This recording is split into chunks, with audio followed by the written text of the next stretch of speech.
Okay, so I just wanted to go over my mag build real quick and just some of the things that I've learned from playing her. So number one, now first off, this is going to be all over the place because I don't have shit written down, which I absolutely should, but I don't. And I'm a pretty scatterbrained person, and I got ADHD and all that shit. So yeah, you know how that go. But let's get to it. So number one, you don't need the way I play. I play mag as a caster, and magnetized discharge is very, very, very much so a part of my playstyle. I don't keep bubbles up for a long time, or very rarely am I keeping a bubble up for more than like 4 or 5 seconds. Here, I'm gonna go to the locker room and do it from there. 10-year felly on heavy on the wrist. The multitude of creatures. Sorry, I got music on. I can't help for rap and shit. Thanks. Chick, I keep it tight, nigga. Politics as usual. Which one we want to go to today? Oh, I need to get the fuck. I'm about to buy that now, actually. Okay, so this is essentially how I play. So let me take my center off.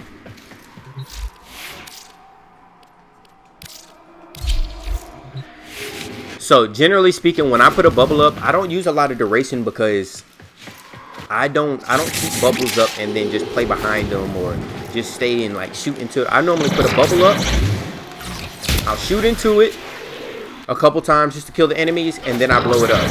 And the explosion damage gives me just as many kills, it's gonna kill generally just as many enemies as I'm killing in the bubble. So it's like I'm doing that, I'm shooting, bam, I shoot a couple times, then I blow it up, and then I immediately put another bubble up, and I constantly do that. And what that does for me is, one, it disarms all the enemies around me. Because after 200% power strength with mag, after 200% power strength, you get a 100% disarm. If you look at magnetized discharge, it's at the bottom. The two stats at the bottom, you have added range, which is 45%. So I'm getting 45% more range on my bubbles, which removes the need for me to put any range mods, in my opinion, because I have, right now, technically I have 145% range. And success chance is the chance that it will disarm an enemy. So I have an 104% chance of disarming the enemy, which is 100% chance, really. I mean, I don't understand what, you know what I mean? Going over 100% doesn't really matter. But I have a 100% chance to disarm them.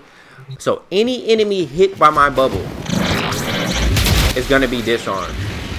So as you can see with all these enemies, and of course it didn't, I didn't hit the enemy. So let's try that one more time. Fuck, I got my okay, so look, as you can see, he was disarmed because he was hit. I should have went to another, here, let's go to a better, some lag room. Go to that Elden Ring, that big boy one. I'm a huge fan of this one, man. This one is fire.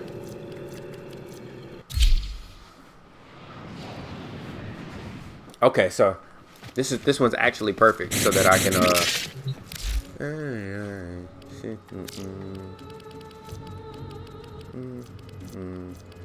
oh my god, bro, I'm about to lose my train of thought.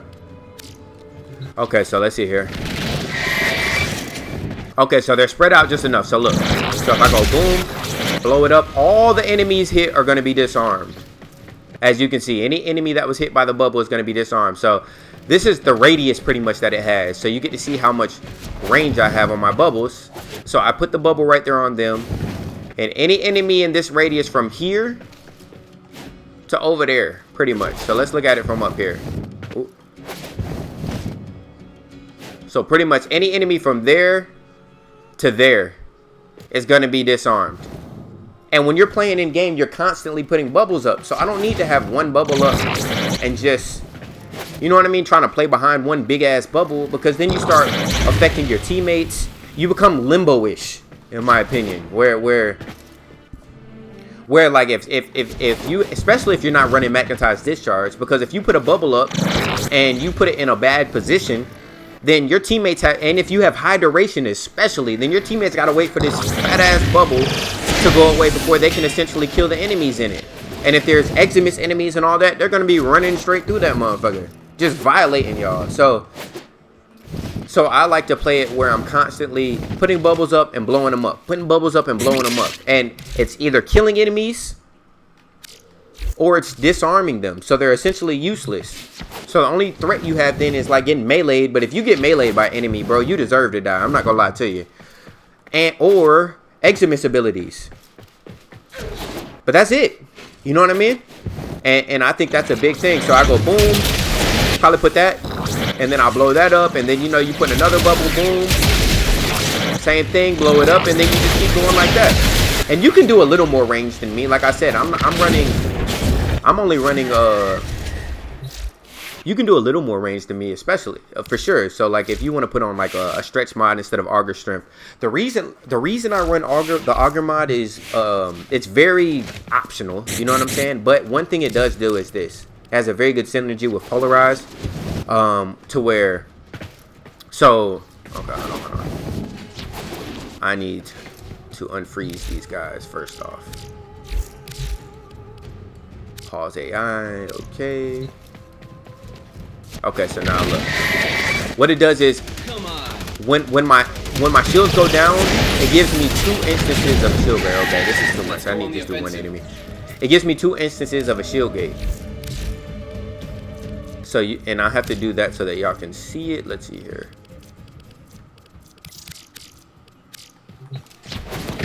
Okay, so where's this guy at? Okay, so look at my shield. So bam. Okay, so now as you'll see, it gives me 2 different instances. You see I get the 11 and then I get the 55 because Polarized gives you your shields back after the animation is over. So if you're not running an Augur mod, this whole time in the beginning, okay, so this whole time in the beginning, so if I pop this, think about this if I didn't have the 11. Oh shit, hold on. Okay, so oh shit, so it would the whole time while the animation is going, if you get hit by a bullet, you'll die. So Augur mods just give you that slight second where, see, I still almost died, but I would have died right there if I didn't have the 11. Now, you're only getting an 11-second shield gate, so that's only going to give you like fucking, what, a microsecond of shields, but it just stops. It gives you a momentary chance for your animation to end so that you can get your shields back. And this works really good on statuses too, because a lot of times statuses are fucking you up, like heat statuses, heat procs and whatnot. So what I'll be doing is this. So hold on, let me get shot. So it's like I'm moving around like this. So it helps you to keep your shields, so that because you're getting 2 instances of a shield gate. So it's not just that one. So that's why I like Augur mods. And you don't have to run the strength one. Like I said, I told you why I run the strength one. But you can put it on your secondary, or you can use the duration one. You can do whatever you want to do. But so that's why I run the Augur mod. Let me see what other goodies are there. Okay, yeah. Now let's do the shield thing. I mean, let's do this fracture and crush thing. Now I've talked about this quite a bit.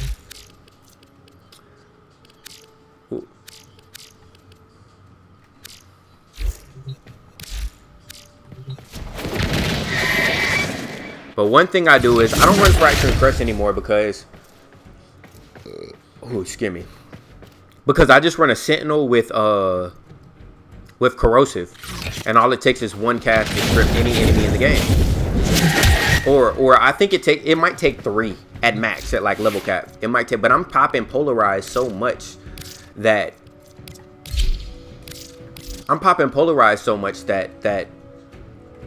I'm constantly stripping enemies pretty much. Polarized, since armor is capped now, you get a shit ton of it becomes a lot more useful to try to strip enemies with polarized now than it used to be, because it's a flat strip. So after I get my full corrosive procs, I just pop it once and I can strip the enemy, instead of running a 4th with fracture and crush, because I never ran fracture and crush. I mean, I never would use fracture and crush unless it was on the acolyte. But I mean, I'm not keeping an ability just to strip the acolyte when you can kill it without that. And I know my teammates generally can kill it. Somebody on the team is going to be able to one-shot the acolyte typically, especially with the people I'm playing with. If I ever have a problem, I just let Dalo kill that shit. But I can kill the acolyte easy. You know what I'm saying? Any in-game person is going to be able to kill the acolyte. But the good thing about it is it's permanent. So even if I strip the armor and then all the procs come off of this enemy, he keeps his red bar health. So it just works out really good. Just so y'all can see. See? So it just works out really good for me. Oh shit, they keep this shit? Okay, so it does go away. They do thaw out eventually. But yeah, so it's like, why am I running polarized when I can get like roar or nourish or whatnot, and I can use precision intensify with it. And so that's what I do. So it just worked out really good for my abilities. Like I said, so I can get my viral scaling as high as possible. Because I used to run this. This was my old build here. This is my typical old build here. And as you can see, I'm only getting, oh, well, I would have Nourish on, but it was the same build, but Nourish. And I would only have like fucking 80% viral. So I was never really getting full viral procs on enemies. Whereas now I can get full viral procs because my viral weighting is the highest. So that's just a biggie for me. I really enjoy that. Flow is optional. You do not need flow with Nourish or with anything. As long as you have equilibrium, you don't need flow. But flow helps a shit ton on the energy drain rounds and disruption. Huge.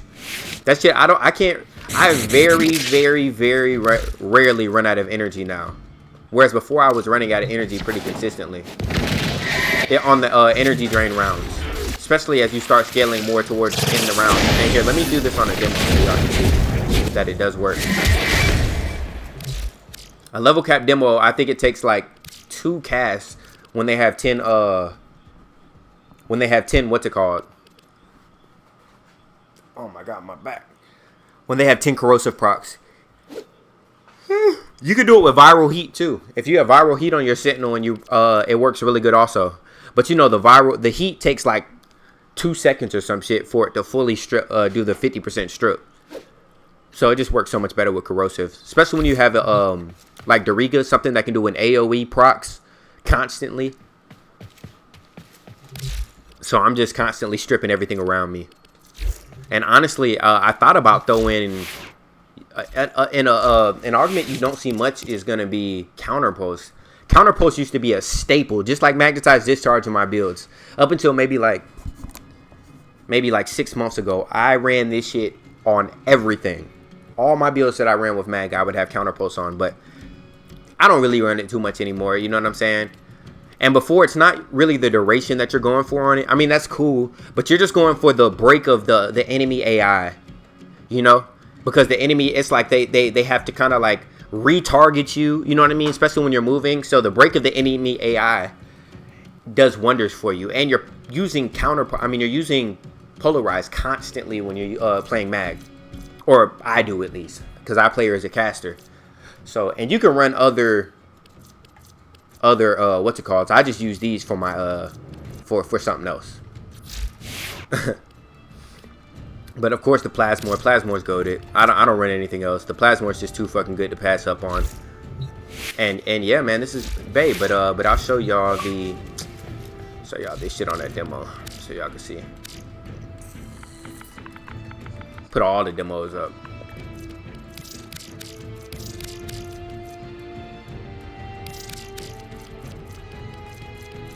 And of course, you know, Corpus don't stand a fucking chance against Mag. Mag absolutely shits on them. Absolutely shits on them. I have minus 50% on my shields. Alright, so hold on, let me see how many. I'm about to say, what the fuck? I want to see how many casts it takes to strip these guys without it. Oh my god, that nigga got stripped in 1 cast. What the fuck he got going on? The fuck? Oh, that's because he's invincible. Okay, I guess. Okay, I don't know. Maybe it's because these guys are lower level. But at cap, I think it takes 2 or 3 casts from polarize to strip them. But you're not just blind casting. You know what I mean? You're not just straight up casting polarize like that. You're casting polarize on top of your corrosive proc. Let's see how many casts. Oh, okay, yeah. Well, I don't know what the fuck he got going on. That motherfucker ain't got no armor. Okay, well, as you can see, it stripped those in one cast without corrosive procs. So when they have Tinkeroso pops at cast, a level cap demo, which is going to be the tankiest enemy in the game, pretty much.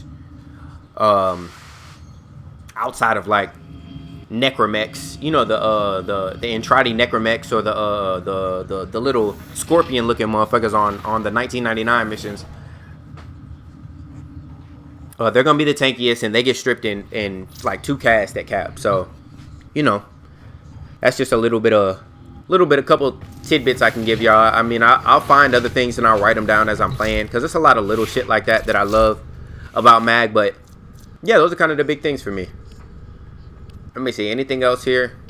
Prime sure-footed, of course.